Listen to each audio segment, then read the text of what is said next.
يأكل كذبة تسبيلنا نمجحان نسندو زمان يأكل حيا المعبل يأكل عفاش في سوكل يدير راس الماكل يأكل حيا المعبل يأكل عفاش في سوكل يدير راس الماكل يأكل معبل يتوفر كم يحبي انتحار ما تذكالا نبس بمكس القاس يأكل برزقي سبب غلطات حقيف ويوحال يأكل حيا المعبل يأكل حفش في سبكل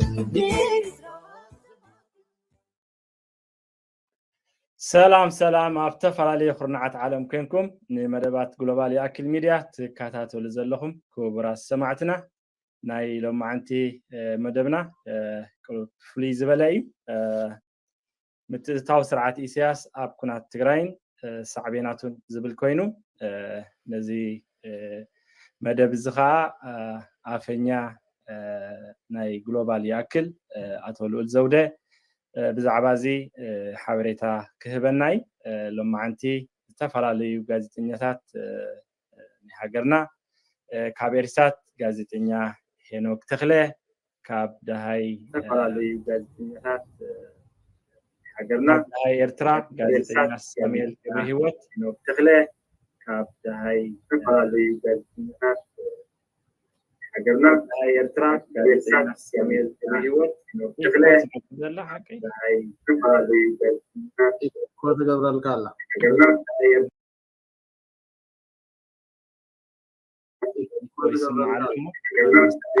لو خفتني مجمريا انقعد مناخبيركم اب جلوبال ياكل ميديا ترخبكم كل خاتكم كور جزيكم سويكم ابزي انسان اختركم مخالكم بتعمي بسمين باسم جلوبال ياكل ميديا دقيمه يمسجن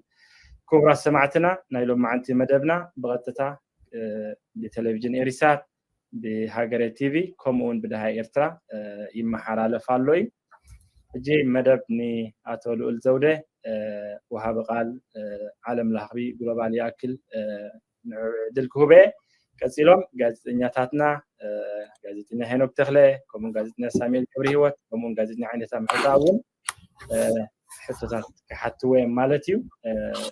كاب سمعتون من البات قال حتى انتليو انبوكس كتقبل لي تقولوهم نابم بلا انا سلام كتالكم دقيمه يمسكن حجي نابتي مدب قبلكم كسل اتولول هراي كبرتها باللي افوركي ثانك يو غازيتنيات من تامحرتها حنا كمون هنا كبرتها بالله نزعد مزيامتهم زمدو بزها بقطع ناب حزب خبص حقكم حبيرنا مهلاونا بزي بشم عالم لها منقصاص ياكل مسغانا يقرب لي نايلوم معلت مدبنا همتي افي زغلصو متتاو سرعات سياسه كينات تግራይን صعبيناتون زبل خوني بمسارات استفالالي كاب استفالالي منجتات زرخبنايو حبريتات وشت عد زله هلو كنتات بيز غيرنا حزبنا كفلطو زلو ነገር إلنا زامنالو نات حزبي ناي مقراب مدبي كم زفلت زخينات تግራይ لنا نقولطو زلنا خاب ناي حدار 2020 جميرو انا استاد كل عامت زقصل كوينات كوينو بزتفرالي ملكعو كبير زخونه خساره وي ون ابز اوان زي كاب استغبرو وقعات تزعبي سب او خساره ابسيشو تباهيلو زغلصلو زعبي كوينات مخاني يزتكسرلو مالبات كم توقننا ابز كوينات زي سغاب وي لعلي 600 شح سيفيليانن وتهدراتن كاجوال تسكهلو خمس خليو اتجمتات تقميط زلو اما وق تግራይ ምክንያታቱ ብዙሕ ክኸውን ይኽእል እዩ እቲ ናህና ቀንዲ ፎካስ ግን ስለምንታይ እዩ ስርዓት ኢሳያስ ኣብዚ ኩናት እዚ ኣካል ክኸውን ክኢሉ ስለምንታይ ናብዚ ኩናት እዚ ኣትዩ እንታይ ንምዕዋት እዩ ነይሩ እቲ ዕላማ ዕላምኡ ዕዊቱ ዶ ወይ ካብዚ ኩናት እዚ ዝተኸስበ መክሰብ እንታይ ዝመስል ብትክክል ተዓወት ዝበሃል ወይ እውን ሕጂ كأتو خلو زي أوجوه حجو خوات خلو تعويتنا لهم زي أوجوه زلو أواج أزي بتغكل عوت لي نهزبنا زبلو نقرات دحر مرأي كونو دحر هزبنا انتاي يقحت زلو انتاي يقبر زلو بخمية خانا زخونتات زي كذات مو زلو زبلو مسرطة وين زخون حتوتات كنملس زلنا كوين سمعني ስለዚህ ከም መእተዊ ስርዓት ኢሳያስ ነዚ ኩናት እዚ ምናልባት እዚ ኩናት እዚ ሃንደበት ዝመፅእ ኢልካ ክትቅበለውን የሸግረካ እዩ ምክንያቱ ናይ ነዊሕ ግዜ ምድላዋት ዝተገብረሉ ንነዊሕ ግዜ ካልኩሌትድ ዝኾነ ንዝሓለፈ 20 ዓመታት ብዓቕሊ እዚ ኩነታት እዚ ንኽፍጠር ዝፅበ ዝነበረ ስርዓት ጌርካ ከተቐምጦ ትኽእል ኢኻ ስርዓት ኢሳያስ ሕጂ ብዚ ኩናት እዚ ኣትዩ ጥራሕ ዘይኮነ እዚ ኩናት እዚ ኣብ ምጅማሩ ኣብ ምህንዳሱ ኣብ ምምርሑ እውን ዝለዓለ ተራ ከም ዝነበሮ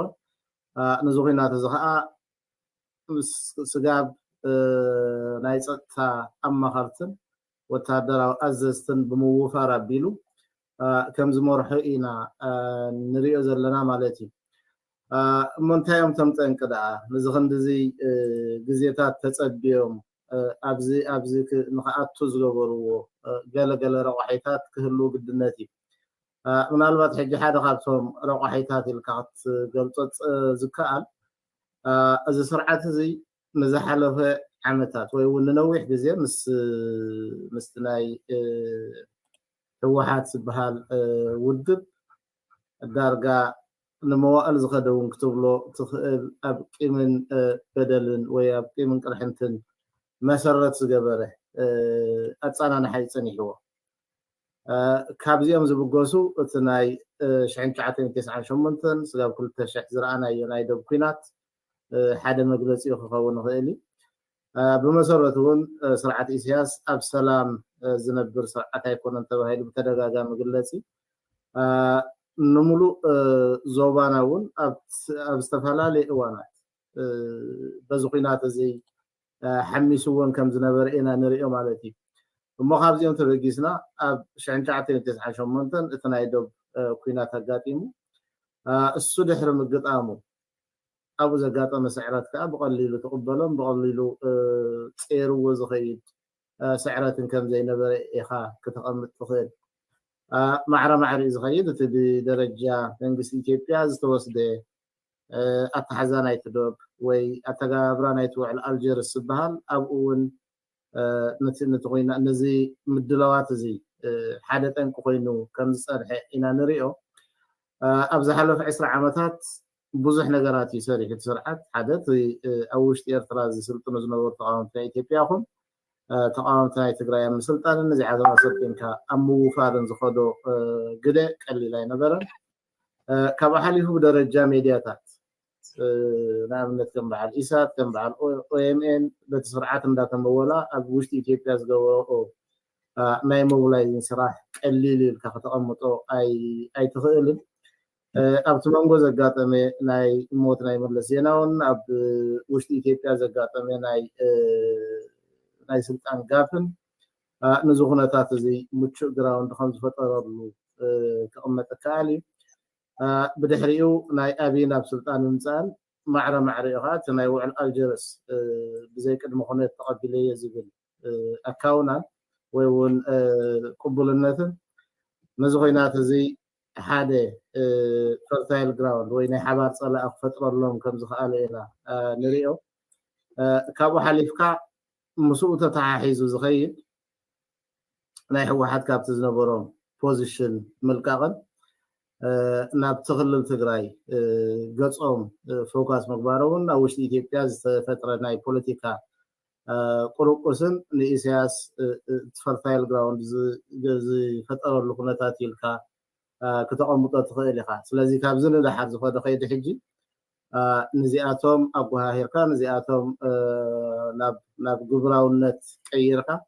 እቲ ኩናት ክውን ክኸውን ኣብ ምግባር እዩ ከምቲ ዘሎ ሓበሬታ ሕጂ እቲ ፋይናል ጎል ናይ ኢሳያስ ዝነበረ ህወሓት ብመሰረቱ ካብ ስልጣን ተኣልዩ ፖለቲካዊ ስልጣን ህወሓት ካብቲ ከባቢ ዝረሕቀሉ ኩነታትን እቲ ጌም ኦቨር ኢሉ ዝኣወጀ ኣዋጅ ናይ ምፍፃም ተቁለታትን ኢኻት ትርኢ ማለት እዩ ስለዚ ድሕሪ እቲ ጌም ኦቨር ተባሂሉ ምእዋጁ ኩሎም ዝተኸይዱ ከይድታት ነዚኣቶም ፋክቹዋላይዝ ዝገብሩልና ወይ ነዚኣቶም ዘረጋግፁልና እዮም በቲ ሓደ እቲ ናይ ሰላም ውዕል ምስ ኢትዮጵያ ዝኸይድ ዝነበረ ሽዑ ምስ ኣብይ ዝተፈረመ ስምምዓት ኣብ መንጎ ኢሳያስን ኣብይን ዝኸይድ ዝነበረ ውልቃዊ ምዝርራባት ብትክክል ሰላም ኣብ መንጎ ኢትዮጵያን ኤርትራን ከረጋግፅ ብዝመስል መልክዑ ንዓለም ናይ ምድንጋር ስራሓት ተሰሪሖም እዮም ዶባብ ዝተኸፍተሉ እቲ ናይ ትራንስፖርቴሽን ስራሕታት ዝተጀመረሉ ቦቢልካ እውን ናይ ኣብይ ኣሕመድ ናይ ኖቤል ሕፂነት ምምፃእ ማዕረ ማዕሪ ናይ ስርዓት ኢሳያስ ካብቲ ዝነበሮ ማዕቀብ ክልዓል ምግባር ኣብ ውሽጢ ኢትዮጵያ ነቲ ትግራይ ኣግሊልካ ካብቶም ካልኦት ዞባታት ናይ ኢትዮጵያ ኣብ መንጎ ኤርትራን ኢትዮጵያን ሰላም ምህላው ንምርግጋፅ ምስ ህዝብታት ዝገብሮ ዝነበረ ጎስጓስ እዞም ኩሎም ነቶም ክኸዱ ዝግብኦም ንሕወሓት ናይ ምንፃልን ነቲ ኩናት ክውንነት ናይ ምርግጋፅን መስራሓት ብፅቡቅ መልክዑ ዝኸድዎም ጌርካ ክትቐምጦም ትኽእል ኢኻ ምክንያቱ ነቲ ኩናት ርትዓዊ ክገብርዎ ዝኽእሉ ነገራት እዮም እንዳቐመጡ ከይዶም ክንብል ንኽእል ካብዚ ንድሓር ሕጂ ናይ ክልቲኦም ወታደራዊ ኣማኸርቲ ብቁሉዕ ዝራኸብሉን ዝመኻኸሉሉን ዝዘራረብሉን ነዚ ኩናት እዚ እውን ዝህንድሱሉን ባይታዮም ፈጢሮም ድሕሪ ናብቲ ሓባራዊ ዝኾነ ወፍሪ ናይ ጌም ኦቨር ናይ ምፍፃም ተኽእሎ ይኸይዱ መንግስቲ ኢትዮጵያ ኩናት ኣውጅዎ ብስፔሻሊ ብምዕራባዊ ግንባር ኢልና ንፅውዖ ወይ እውን ዝፅውዕዎ በዚ ናይ ሕጂ ፀዋውዓ እቲ ኩናት ተጀሚሩ ድሕሪ 3 መዓልቲ ናይቲ ኩናት ኣቢሉ እዩ ስርዓት ኢሳያስ ኣብዚ ኩናት እዚ ናይ ከቢድ ብረትን ናይ ካልእ ሓገዛትን ንመንግስቲ ፌደራል ክህብ ዝገበረሉ ቅድሚ እዚ ኩናት ምናልባት ምስቲ ኣብ ትግራይ ዝተፈጠረ ምስ ናይ ሓይልታት ምክልኻል ኢትዮጵያ ዝተገብረ ግጭት መብዛሕትኦም ሰራዊት ኢትዮጵያ እውን ናብ ኤርትራ ዶብ ጥሒሶም ዝኣተውሉ ወይ ዝሃደምሉ ኩነታት ተፈጢሩ ነይሩ እዩ ኤርትራ ከም ዕቆቢት ነዚኣቶም ተቐቢላ ካብ ዝንድሓር ሕጂ ተሓባራዊ ወፍሪ ናብ ውሽጢ ትግራይ ገፁ ዝኾነሉ ሓቅታት ኢና ንርኢ ማለት እዩ ስለዚ እዞም ኩሎም ምቹኣት ኩነታት ድሕሪ ምፍጣሮም እዞም ክልተ ሓይልታት እዚኦም ብምትሕብባር እቲ ጌም ኦቨር ዝብል ኣዋጅ ናይ ኢሳያስ ብኹንነት መልክዑ ወይ እውን ናብ ትግባረ ናይ ምቕያር ስራሓት እዩ ክኽየድ ተፈቲኑ ማለት እዩ ስለዚ ከምዚ ኣብዚ ማፕ እውን ንሪኦ ዘለና እቲ ኩናት ብትክክል በዚ ምዕራባዊ ሸነኽ ኣቢሉ ጀሚሩ ዳሕራይ ግን ብኩሉ መልክዑ ዳርጋ እቲ ምዕራባዊ ግንባርን ደቡባዊ ግንባርን ምብራቃዊ ግንባርን ተባሂሎም ዝጥቀሱ ስጋብ ዓፋር ዝኸደ ወፍሪ ከም ዝተኸየደን ብኡ መልክዕ ከዓ ብኩሉ ሸነኻቱ ፌደራል መንግስቲ ሰራዊት ፌደራል መንግስትን ሰራዊት ናይ ኤርትራን ናብዚ ኩናት እዚ ከም ዝኣተውዎ ኢና ነቐምጥ ማለት እዩ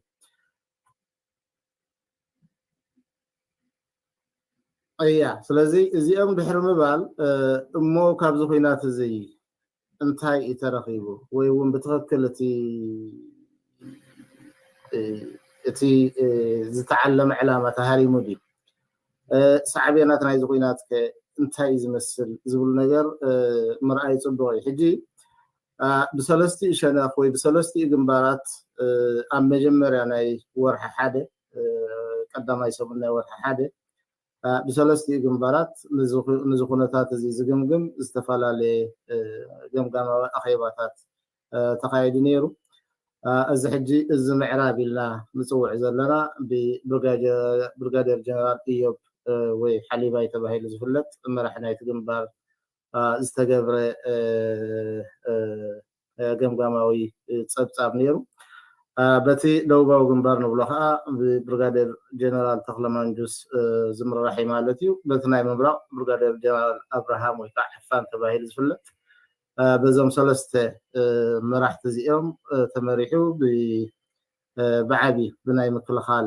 ትእዛዝ ዝወረደ ዝተፈላለዩ ኣጀንዳታት ዝሓዘ ዳርጋ ናይ 2-3 መዓልቲ ዝኸውን ገምጋማዊ ኣኼባ ከም ዝተገብረ እዩ ዝግለጽ ኣቐዲሙ እቲ ሪፖርት ናብቲ ምክልኻል ዝበሃል ክበፅሕ እኳ እንተፀንሐ ኣብዚ ግን ብጭቡጥ እንታይ ኢና ፍሪና እንታይ ኢና ዓዊትና ወይ እውን እንታይ ኣኽሳራታትና ዝብሉ ክግምገሙ ከም ዝነበሮም ርኦም እዮም ትገምጋም ተገይሩ ማለት እዩ ስለዚ ካብ ዝነበሩ ኣጀንዳታቶም ሓደ ንጹር ዝበፅሐ ኣኽሳራታት ብህድኣት ወይ እውን ብግቡእ ምግምጋም ዝብል ነይሩ ተኻልእ ምስ ፌደራል መንግስቲ ዝነበሮም ውህደትን ምትእስሳርን እንታይ መስል ነይሩ እንታይ ክሰራ ነይሩ እንታይ ኣወንታ ነይሩዎ ዝብል ክርኢ ነይሩዎም ብሳልሳይ ደረጃ ብዝኽልተ ዓመት ንዝተኻየደ ውግእ ሰራዊት ኤርትራ ብንጹር ስምዒታት እንታይ ነይሩ እዚ ኩናት እዚ ቅቡል ገይሩ ድዩ ከይድዎ ወይስ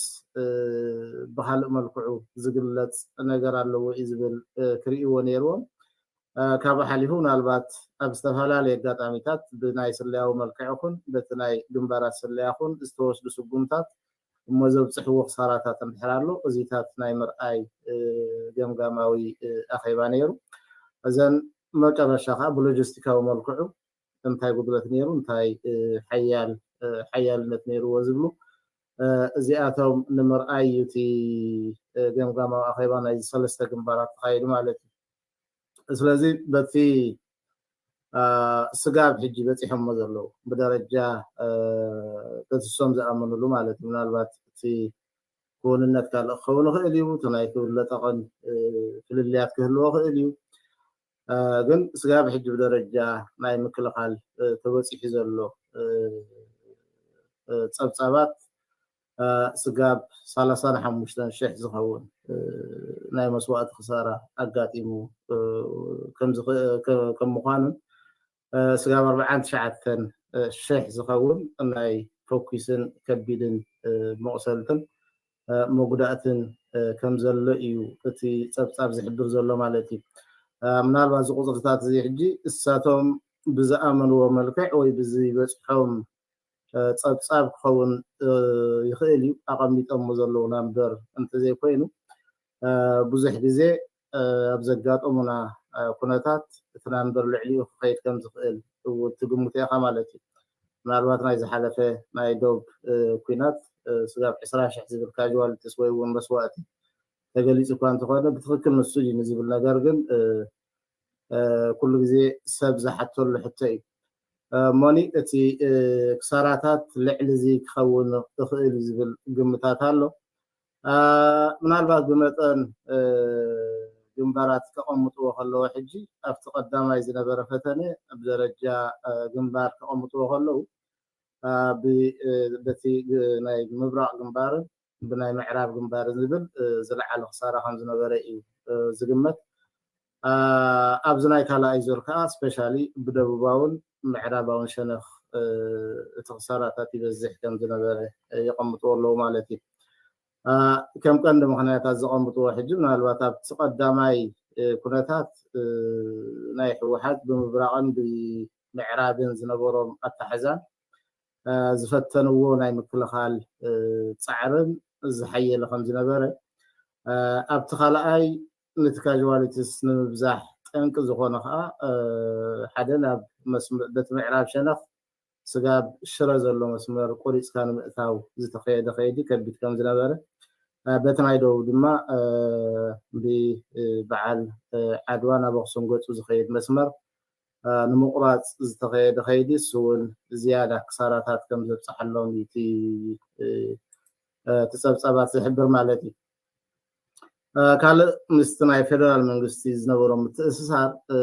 ብደረጃ ጥቕሙን ጉድኣቱን ክግምግምዎ ከለዉ ኣብዚ ኩናት እዚ ዝያዳ ምስ ፌደራል መንግስቲ ተታሒዝካ ዝነበረ ቃልሲ ክሳራ ከም ዝነበሮ እምበር ብዙሕ ብናይ ዓቕሚ ሰብ ደረጃ ብመክሰብ ዝተረኣየ ነገር ከም ዘይነበረ እዩ ዝግመት እቲ ሓደ ከም መክሰብ ተባሂሉ ዝቕመጥ ኣብቲ ሎጂስቲካዊ ቀረቢ ብሎጂስቲክ ብምክልኻል ደረጃ ናይ ኢትዮጵያ ይምወል ስለ ዝነበረ ኣብ ኣፅዋር ይኹን ኣብ ቀረባት ዝኾነ ይኹን ፀገም ከም ዘየጋጠሞሙ ኣብኡታት ሓገዝ ከም ዝነበረን እቲ ፖዚቲቭ ጉዳይ ዝብል ኣብቲ ኩናት መፂኻ ግን ሞር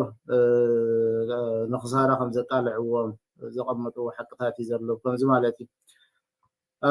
ካልእ ክግምገም ዝተፈተነ እቲ ተቐባልነት ናይቲ ሰራዊት ሕጂ ካብ መጀመርያ ዝበፅሐና ዝነበረ ሪፖርት እዚ ኩናት እዚ ብግዴታ ዝግበር ዘሎ ኩናት እምበር ሰራዊት ኤርትራ ኣሚኑሉን ተቐቢልዎን ዝኣትዎ ዘሎ ኩናት ከም ዘይኮነ እዩ ዝሕበር ፀኒሑ ኣብ ከምዚ ሕጂ ብፍላይ ኣብቲ መጀመርያ እዋናት ነቲ ብወያነ ተታሒዙ ኣሎ ዝተባህለ ሕጃታት ናይ ኤርትራ ስፔሻል ኻት ብኣልጀርስ ናብ ኤርትራ ዝተወሰነ መሬት ንዕኡ ናይ ምምላስ ስርሒት ኢና ክንገብር ተባሂሉ ብጌጋ መልእኽቲ እውን ተዋሂብዎ ስጋብ ክንድኡ ከም ዝኸደ እዩ እቲ ኩንነት ነይሩ ድሕሪኡ ግን እቲ በዓል ባድመ ዝበሃል ወይ ካልኦት ናብ ኤርትራ ዝተወሰኑ መሬታት ምስ ተመልሰ ቀፅሉ ዝብል ትእዛዝ እዩ ተዋሂቡ ኣብቲ ቀፅሉ ዝብል ትእዛዝ በቲ ሓደ ድልውነት ናይቲ ሰራዊት ከም ዘይነበረ በቲ ካልእ እቲ ኩናት እውን ኣሚኖምሉ ይኸዱ ከም ዘይነበሩ እዩ እቲ ፋክት ዝቐምጥ እዚኣቶም ንባዕሎም ካልእ ተወሳኺ ወይ እውን እቲ ክሳራታት ንብሎ ዘለና ሕጂ ተወሳኺ ሓቅታት ክኾኑ ከም ዝኽእሉ እዮም ዘቐምጡ ድሕሪ ምእታው ዝተኸየደ ከይዲ ከዓ ኣብቲ ቀዳማይ ኩናት ሕጂ ሕወሓት ልክዕ ከምቲ ጠቅላይ ሚኒስትር ናይ ኢትዮጵያ ዝገለፆ ከም ዝጠፍአትን ከም ዝተበተነትን ሓርጭ ከም ዝኾነትን ተገሊፁ ነይሩ ስለዚ እቲ ሰራዊት እውን ብኡ መልክዕ ዳርጋ ናይ ዓወት ዓይነት ስምዒታት ከም ዝነበሮ ካብኡ ቀፂሉ ግን እቲ ክውንነት ንሱ ከም ዘይኮነ ምስ ተረጋገፀ ከዓ ካልእ ናይ ሞራል ምትንኻፍን ናይ ሞራል ምውዳቕን ከም ዘጋጠመ ኣብቲ ካልኣይ ኩናት ንዝተገብረ ፈተናታት ሕጂ ኣብ ሓሶት ዝተመርኮሰ እታ ጠፊኣ ዝተባህለት ሕወሓት እንደገና ተመሊሳ ኣብ ካልእ ኩናት እትኾን ዘሎ ኣብ ግምት እትዮም ከም ዘይተቐበልዎ እዩ ዘነፅር ማለት እዩ ስለዚ ኦል ኢን ኦል ክንሪኦ ከለና ኣብዚ ኩናት እዚ ካብ ተራ ሰራዊት ጀሚሩ ስጋብ ላዕለዎት መራሕቲ ክበሃል ብዝከኣል ደረጃ ነዚ ኩናት እዚ ከም ቅቡሉን ከም ጃስቲፋይድ ኩናትን ከም ዘይወስድዎ እዩ ሕጂ እውን ዘነፅር ዘሎ ስለዚ ድሕሪ እዚ ኩሉ ከይዲ ድሕሪ እዚ ኩሉ ኩናት እንታይ ይጋጢሙ ንዝብል ነገር ዘይሩ ሕጂ እቲ ኩናት ናይ ኢትዮጵያን ትግራይን ብሰላማዊ መልክዕ ዝፍትሓሉ ኩነታት እዩ ተፈጢሩ ዘሎ እዘን ድሕሪ ደኣ ብሰላማዊ መልክዕ ይፍትሓሉ ኮይኑ ናይ ኢሳያስ ህልውና ኣብዚ ኩነታት እዚ ሕጂ ብኸመይ ኢና ንሪኦ ወይ እውን እንታይ እዩ ኮንትሪቢሽኑ ኣብዚ ኩናት እዚ ዝብል ነገር ወይ እውን ኣብዚ ናይ ሰላም ኩነታት እዚ ዝብል ነገር ምርኣዩ ገዳሲ ኮይኑ ይስማዓኒ እሞ ብዝተፈላለየ ኣጋጣሚታት ሓደ ካብቲ ረቋሒታት ናይቲ ሰላም ንብሎ እቲ ምስሓብ ሰራዊት ናይ ኤርትራ ካብ ትግራይ እዩ ስለዚ ሓደ ናይቲ ፓኬጅ ምስ ምዃኑ ኣብዚ እዋን እዚ ሰራዊት ኤርትራ ካብ ትግራይ ጠቕሊሉ ስሒቡ ከም ዘሎ ኣብቲ ንኤርትራ ተባሂሉ ዝተወሰነ መሬት ናይ ኤርትራ ስፔሻሊ ብመሰረት ናይ ኣልጀርስ ውዕል ኣብኡ ሰፊሩ ከም ዘሎ ኣብኡ ከዓ ድፍዓቱ ይሰርሕ ከም ዘሎ እዩ እቲ ሓበሬታ ዘመልክት ምናልባት ሕጂ ኣብ ከምዚ ምስ ኢትዮጵያ ንዝቕፅል ርክክባት እንታይ ሓደጋ ክህልዎ ክእል ብትክክል ኣብቲ ናይ ኣልጀርስ ዝተፈርደ ቦታታት ምፅናሕ ንካልእ ተወሳኺ ግርጭታት ጠንቅ ክኸውን ይኽእል ዶ ወይ እውን እቲ በቲ ሓደ ሸነኽ ዘሎ ኩነታት ነዚ ቅቡል ገይሩ ይወስዶ ዝብሉ ነገራት ካልኦት ተወሰኽቲ ሕቶታት ናይ መጻኢ ክኾኑ ይኽእሉ እዮም ንሕጂ ግን ኣብ ከምዚ ሰፊሮም ከም ዘለዉ እዩ ዘመላኽት ዘሎ ማለት እዩ ብተወሳኺ ድሕሪ ዝምውፃእ እውን ዋላ እቲ ሰራዊት ጠቕሊሉ ይውፃእ ብል ንበል እቲ መሓወራት ናይ ጸጥታን ናይ ስለያን ናይ ስርዓት ግን ዳርጋ ኣብ ሙሉእ ከተማታት ናይ ኢትዮጵያ ኢንክሉዲንግ ኣብ ትግራይ ኣስፋሕፊሑ ከም ዘሎ ምክትታል ናይ ተቃወምቲ ናይ ኤርትራ ውሽጢ ትግራይ ይኹን ካልኦት ክመፁ ዝኽእሉ ኩነታት ኣብ ማእኸል ኢትዮጵያ ናይ ምክትታል ስራሓት ይሰርሑ ከም ዘለውን ኢና ንርኢ ማለት እዩ እቲ ካልእ ኣብዚ እዋን እዚ እቲ ስርዓት ዝገብሮ ዘሎ ምስቲ ኣብ ኤርትራ ዘሎ ተቃወምቲ ናይ ኢትዮጵያ ናይ ምድግጋፍ ስራሓት ማለት እዩ እዚ ሕጂ ምስ ናይ ትግራይ ተቃወምቲ ፕላስ ናይ ፋኖ ናይ ኣምሓራ ተቃወምቲ ናይ ምስልጣንን ናይ ምውፋርን ስራሓት ስቲል ይቕፅል ኣሎ እቲ ካልእ እዚኣቶም ብምውፋር ኣቢልካ ነቲ ሰላም ናይ ምትዕንቃፍ ድልየታት ብገለ ላዕለዎት መሪሕነት ከም ዘለዎ እውን ይሕበር ማለት እዩ እዚ ሕጂ እንታይ እዩ ስፔሻሊት ናይ ኣምሓራ ሓይሊ ካብቲ ምዕራብ ትግራይ ዝበሃል ከይወፅእ ድፊኢት ናይ ምግባር ስራሓት ይስራሕ ኣሎ ብሸነኽ ናይ ትግራይ ክትሪኦ ከለካ እቲ ምዕራብ ትግራይ ዝበሃል ሓደ ከም ናይ ሕርሻ መሬት ወይ ቆፎ ናይቲ ከባቢ ተባሂሉ ዝፍለጥ ቦታ እዩ ስለዚ የግድን እዚ ንኽረኽቦ ክብሉ ኣብ ምትንኻስ ተኣትዎ እዮም ዘን እቲ ዝኸይድ ዘሎ ውዕል ሰላም ክጓናደብ ይኽእል እዩ ኣብቲ ረብሓ ናይቲ ሰላም ዘይፈቱ ስርዓት ንኽውዕል ፃዕርታት ይግበር ከም ዘሎ እዩ ዘነፅር ማለት እዩ ካልእ ምናልባት ኣብዚ ብካልእ ሸነኻቱ ብሰራዊት ደረጃ እቲ ሰላም ከመይ ይጥመት ብህዝቢ ደረጃ ዝኸይድ ዘሎ ናይ ሰላም መስርሕ ከመይ ይጥመት ንዝብሉ ነገራት እዮም ዳርጋ ሙሉእ ብምሉእ ብዝበሃል ደረጃ ሰራዊት ናይ ኤርትራ ነዚ ሰላም ናይ ኢትዮጵያን ትግራይን ብሃንቀውታ ዝፅበይዎ ዘለው ምዃኑ እዩ ዘነፅር ካልእ ተወሰኽቲ ዙር ኩናት ዝፅበይሉ ኩነታት ኣይረኣዮምን ስፔሲፊካሊ ካብቶም ውሕዳት ካብዚ ኩናት እዚ ክንረብሕ ኢና ኢሎም ዝኣምኑ ላዕለዎት መሪሕነት ገዲፍካ ማለት እዩ እሞ ድሕሪ እዚ ኩሉ እንታይ ደኣ ዕዊት እቲ ስርዓት ብትኽክል እቲ ሓሲብዎ ዝኣተወ ጌም ኦቨር ዝብል ሸቶ ተዓዊቱ ዶ እንድሕር ኢልና እዚ ሸቶ እዚ ወይ እውን ዝተልእኾ እዚ ኣይተሳለጠን ኣይተዓወተን ምናልባት ከም ዓወት ዝግለጽ ብደረጃ ናይቲ ስርዓት ንሪኦ ሕጂ ሓደ በቲ ማተርያላዊ መልክዑ እዩ ብዙሕ ግዜ ስርዓት ኢሳያስ ኣብ ክንዲ ሰብ ነቲ ንብረት እዩ ኣብ ግምት ዝእቱ ኣብ ክንዲ ሰብ ተወጊኡ እሞ ኣልዒልካ ናብ ሕክምና ውሰዶ ወይ እውን ተሸኪምካ ውፃእዮ ምባል እቲ ሰብ ተሸኪምዋ ዘሎ ብረት እያ ልዕሊ ኩሉ ንዕኡ ሚዛን ትህቦ ልዕሊ ኩሉ ንዕኡ ተገድሶ ስለዚ ብመልክዕ ማተርያል ካብ ዝደቐቐ ስጋብ ዝዓበየ ንብረት እንተ ብምምራኽ እንተ ብምዝማት ረኺቡ ምህላውን እዚ ከም ዓወት ከም ዝቁፀርን ይግለጽ እዩ እቲ ካልእ ምናልባት ከም ዓወት ተባሂሉ እቲ ስርዓት ክትገልፆ ትኽእል ክውንነት ፖለቲካ ኢትዮጵያ ኣብ ምንታይ ኣሎ ሕጂ እንድሕር ኢልና ዳርጋ ብዝረቑ ዝበሉ ኩነታት ይእትይዎ ዘሎ ጉዳይ ትግራይ ኣሎ ፌደራል መንግስቲ ምስተን ካልኦት ክልላት ዘሎ ርክብ ኣሎ ብኦሮሞ ዘሎ ግርጭታት ኣሎ ሕጂ ኢትዮጵያ ብዛ እዋን እዚኣ ኣብ ከቢድ ናይ ሕምስምስ ኩነታት እያ ኣትያ ዘላ ስለዚ እዚ እውን ከም ሓደ እቲ ከም መጀመርያ ኢትዮጵያ ናይ ምርግጋዕ ሓላፍነት ኣለና ወይ እውን ግዴታና እዩ ዝብል ኣበሃህላ ሒዙ እኳ እንተኸደ ሕጂ ግን እዞም ግርጭታት እዚኦም ናይ ምምሕዳር ስራሕ እዩ ናቱ ቀንዲ ዕላማ ማለት እዩ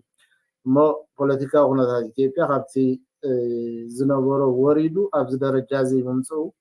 ንኢሳያስ ኣብ ብራኸ ከም ዝሰቐሎ ክተቐምጦ ትኽእል ኢኻ እቲ ካልእ ኣብ ህዝቢ ኤርትራ በፂሑ ዘሎ ክሳራን ውድቀትን ክንቐምጥ ንኽእል ኢና باشحات زغصر منسيات تسوي نقول لنا بعصرتات اشحات زغصر منسي سنكيلو نقول لنا كابو حليفو قطبة هاجر ملؤ بملؤ حنيلو كل زنبرة هابتن كناتاتن أبو غينات زي كم زوج اللي تغير زولو سلازي تهزب زي ويونت هزبي إرترا بزعبة خالد كم زي حسب بزعبات صباح زموت مرد طرح كم زي جنقن كم زي سكرقورن غير والله زغا بأتراوغنا نايت سرعات حاوت كبهال غيلي جنكا كومبليتلي بتزغد علامة يتحوتن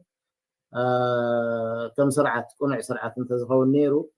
تهزب خرق زلو نجر ام عواتون اي كألننا إلنا كندمدمون خير مالتي امو تماريخهم زبهالو تتحيزهم زبهالو ويناف تعدي وسيلوهم زلو نبرتن ناتوارن مكاينن تانكتاتن بمولهم بقصر درجاون تقميط له ምናልባት بفيجر ستايل مقبارو بزح حاجة داس الناس هلو يمثلن جنزهم نجارات زي من دعوة صراحة هم زي تانك رقيبة هم زي دوزر أمسي يزبلو نجارات كم حدا عوت كيرو زقصر اللقونات إنا نري بزوان زي مالتي سلازي محجد سرعة من تاي أب وياب كم يزول قون الناتيو زركب زلو ندحيلنا حداهم تجلسكم بزحتي سراوي توسي أبتدوبات ستيل حجون ويانا مسكا ويانا نشغل كان بحر خان مريت كان نايم زمات حلمي يغطس لالو زبل كم زيوم عينة مناوراتات اندا تقبرلو أبتتنكق وينو دفعات يتصدقهم زلينا نرئي زلنا كابو حاليفون زياتهم زراغو دولو تنايس اللياوي نتفتات صراحات أب كلن هاقرا بزعبي باجت including اب السودان including اب اثيوبيا زعبي باجت سليعو يسرح لهم زلو اينا نري كالا اب زغون النتزي منالبات ناي ابيين ناي اسياس ناي حوحاتن عرقي انصار اسياس نزمت كونتات كيوعل بسدات اميتن زون ناي مصنع صراحه دا سرحي اذا خيزلو كالب نالبات وشت عدي بزعبي خجل زخم صفيح زخونه ناي مقبلال كونتات كم زلو يرغس حبريتا زي مقبلال زي حجي كاب استفالالي هادتا بزتفالالي مجدي including برخاتات ناي ارتراون تحبيهم ويون شفيتهم كم زلو ازغلص مالتي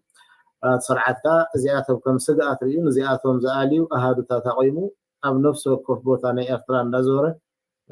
نزيهم ناي ملقامن نزياتهم ناي مسارن صراحات يقصلالو قال مسؤول تتحيزو كتهادمو فتيمكم ويكتكبللو حسيبكم تباهيلهم زئسرو وصري ابالات سراويت اندا بزحي يخيب مهلاوي زنصرلنا سلازي حجون اتا يموتو خالو ورفايم حوحاتنا شقلتون بزعوا مريت كان مع بحر خاني حمامهم تتنقق زبلو ناي مفرره صراحات او ناي مرعد صراحات ابت حزبي يقصوا لهم زلو يوم زراي زلو مالتي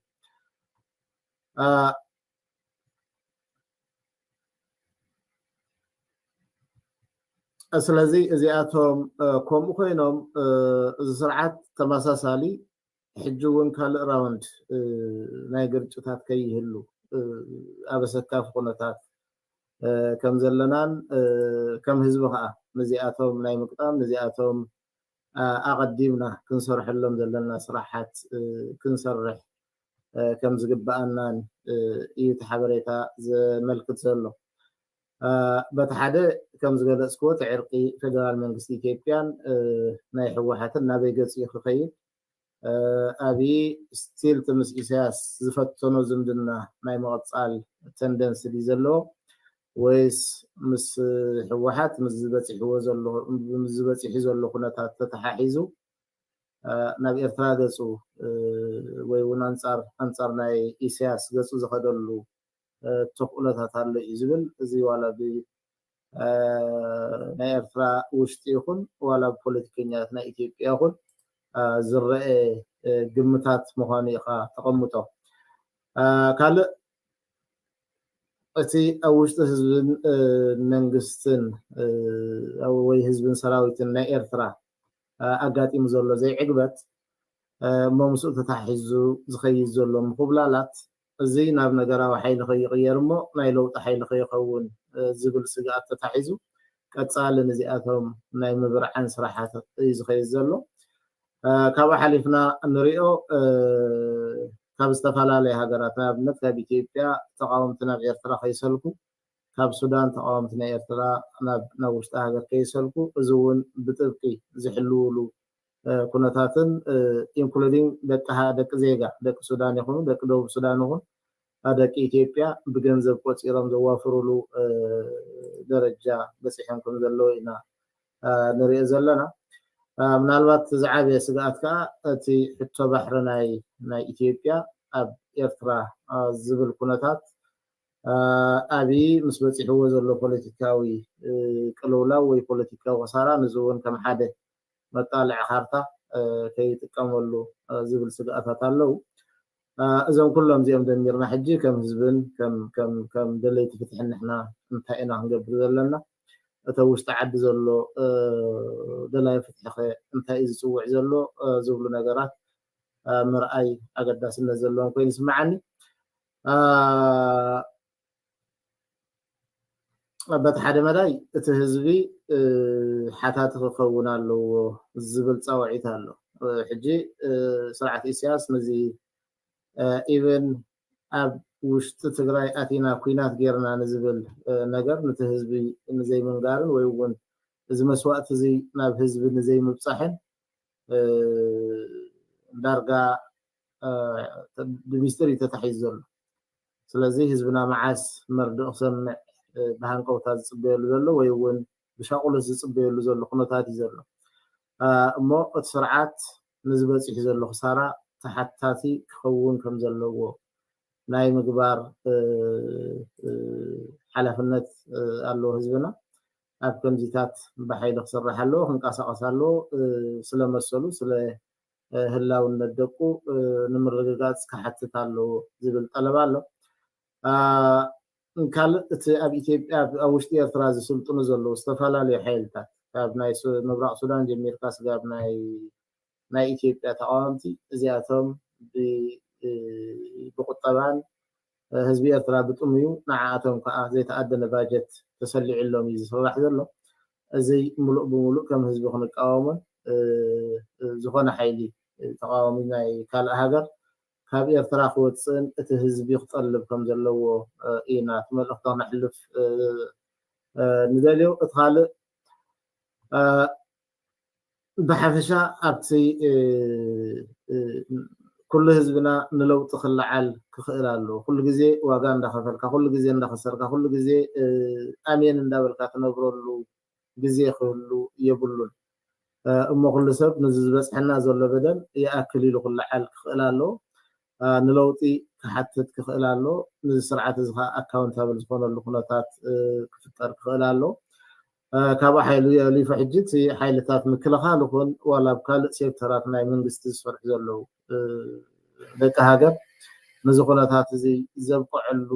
ደረጃ ወይ ዘብቅዐሉ መድረክ ክንፈጥር ክንክእል ኣለና ዝኾነ ሰብ ስርዓት ኢሳያስ ይተኣለ ክብል ከሎ ወይ ዲሞክራሲያዊ ስርዓት ይተኸል ክብል ከሎ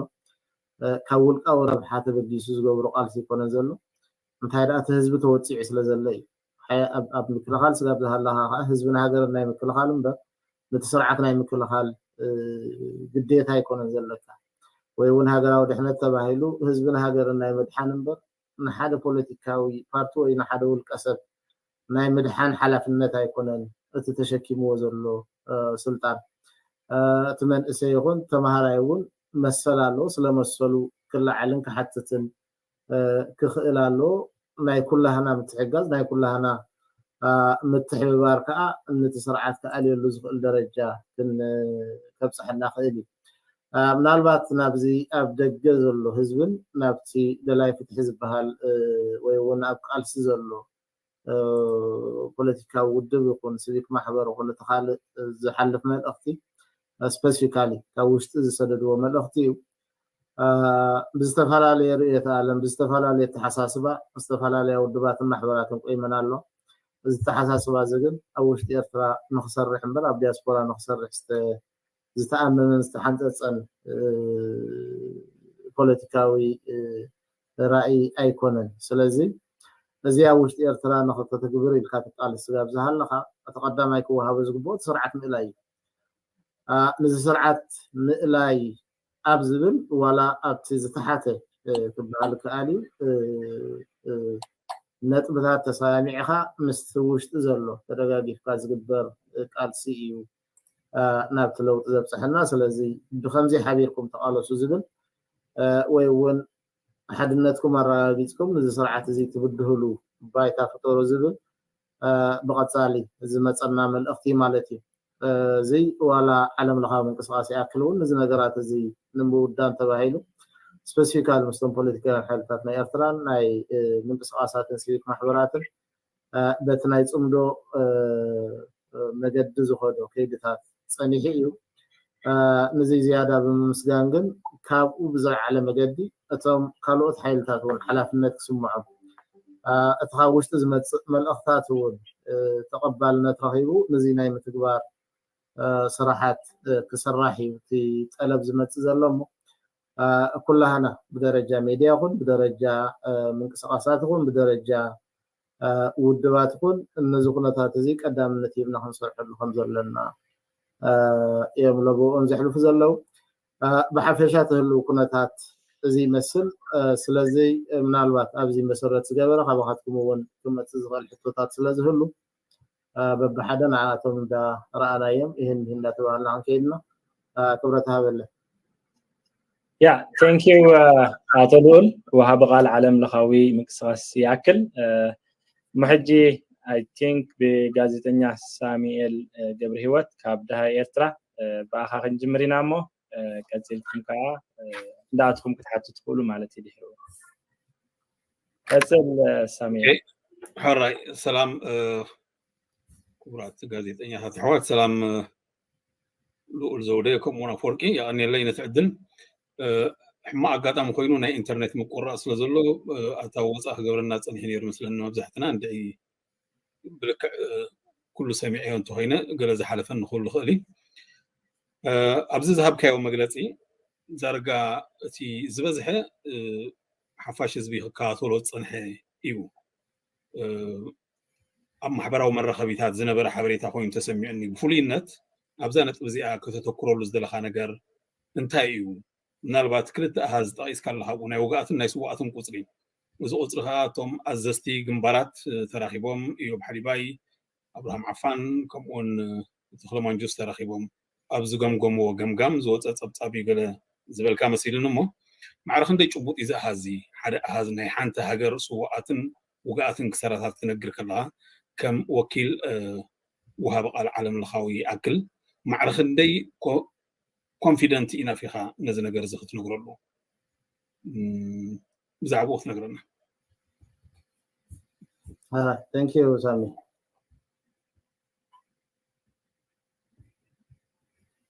انا اتصل ولا ما هنبدا I think ካለይቲ ሕቶ ምናልባት ወይ ሄኖግ ወይ ዓይነታ እሞ ከክልተ እንዳገበርና እንተኸድና ፅቡቅ መስለኒ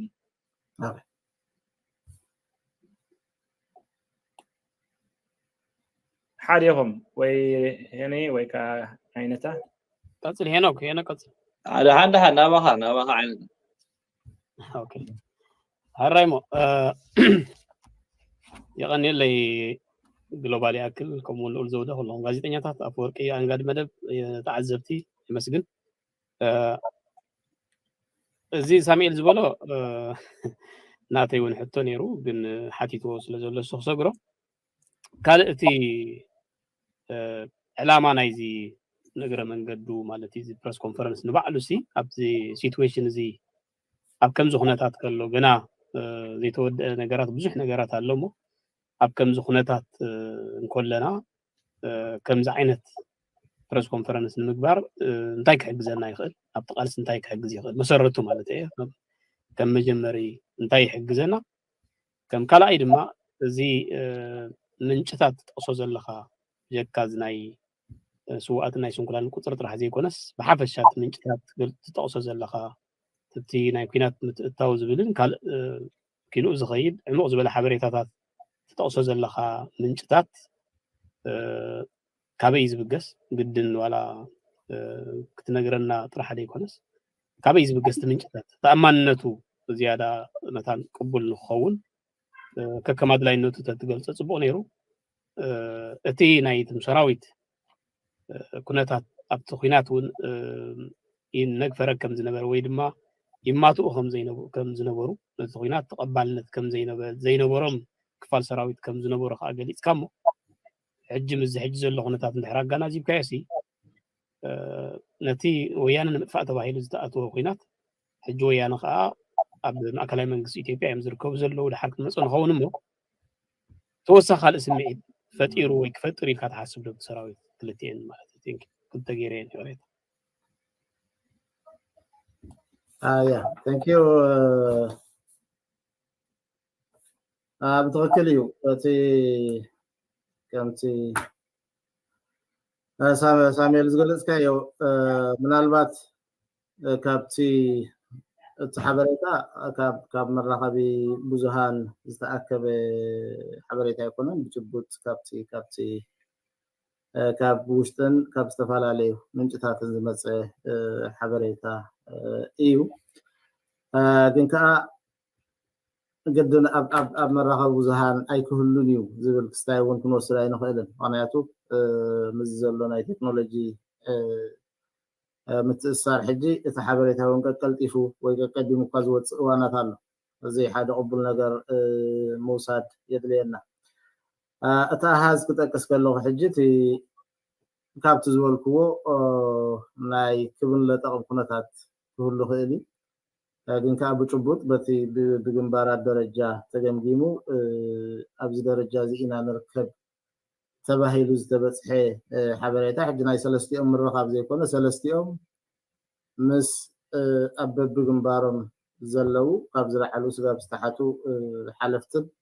ዝበፅሖም ፀብፀባትን እዩ ዘመልክት እሞኒ ብኡ መንፅር ሕጂ ኣብዚ ደረጃ እዚ በፂሕ ኣሎ ምናልባት ስጋብ ክንደይ ኮንፊደንት ኢኻ ንዝብል ነገር ሕጂ ናይ ኣብ ቁፅሪ ናይ ማየት ናይ ካልእ ፍልልያት ከርኢ ይኽእል እዩ ግን ከዓ ብትክክል እቲ ካዥዋሊቲ ስጋብ ክንድኡ በፂሑ ከም ዘሎ ብኮንፊደንት ዝተነገረና ወይ እውን ብተኣማንነት ዝተነገረና ሓበሬታ ምዃኑ ወይ ዝመፀና ሪፖርት ምዃኑ ጥራሕ እየ ከስምር ዝደሊ እንታይ ክሕግዘና ዝብል ህዝብና ኩሉ ግዜ ተሓቂ እንዳፈለጠ ክኸይድ ክኽእል ኣሎ ሓደ ነገር ክንሪኦ ዘለና ምናልባት ሓበሬታ ተኣማኒ ክኸውንን እዩ ወይ እውን እዚስ ምስጢራዊ እሞ ነቲ ህዝቢ ኣብ ኮንፊዥን ከይእትዎ እንዳበልና ንሓብኦም ነገራት ዝያዳ ነቲ ነገር ዓቂርዎ ኣብ ውሽጢ ሒዝዎ ክኸይድ ዝገብሮ ዘሎ ቀንዲ ዕላማ ናይዚ ፕሬስ ኮንፈረንስ ህዝብና ተሓቂ ፈሊጡ ንተሓቂ ከዓ ክሓትት ክኽእል ኣሎ ንሕና ከም ተቃወምቲ ጥራሕ ምዝራብና እኹል ኣይኮነን እቲ ህዝቢ ኣብዚ ሕቶ እዚ ክሳተፍ ክኽእል ኣሎ ዳሃይ ደቁ ክገብር ኣሎ ኦኬ ጉዳይ ኢትዮጵያ ተወዲኡ ኣሎ ሶም ጉዳይ ሰላሞም ገብሩ ኣለው ንሕና ከምታይ ኢና ዳሃይ ጥዮም ዘለው ደቅና በለው እንታይ ኢኹም ትብሉና ኢሉ ክሓትት ክኽእል ኣለዎ ነቲ ስርዓት ከዓ ተሓታቲ ክገብሮ ክኽእል ኣለዎ እቲ ቀንዲ ዕላሙ እዚ ማለት እዩ